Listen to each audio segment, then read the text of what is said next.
ভবিষ্যতের ক্যারিয়ার নিয়ে দুশ্চিন্তা হচ্ছে? তাহলে শুনুন। একদিন হযরত উমর রাদিয়াল্লাহু আনহু নবীজি সাল্লাল্লাহু আলাইহি ওয়াসাল্লামের ঘরে প্রবেশ করে দেখলেন আল্লাহ রাসূল একটি শক্ত খেজুর পাতার চাটাইয়ের ওপর শুয়ে আছেন এবং তার পবিত্র পিঠে চাটাইয়ের দাগ বসে গেছে। ঘরের এক কোণে মাত্র এক মুঠো জব ছাড়া আর কিছুই নেই। এই দৃশ্য দেখে উমর রাদিয়াল্লাহু আনহু কেঁদে ফেললেন এবং বললেন, হে আল্লাহর রাসূল, রোম আর পারস্যের রাজারা কত বিলাসে আছে, আর আপনি আল্লাহর নবী হয়ে এভাবে আছেন।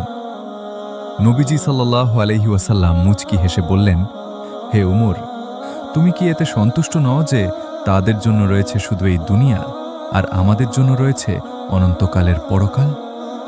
হ্যাঁ, অল্পে সন্তুষ্ট থাকা এবং ধৈর্য ধরা নবীজির অনেক বড় সুন্নাত। আপনার যতটুকু আছে তা নিয়েই আলহামদুলিল্লাহ বলুন, মন শান্ত হয়ে যাবে।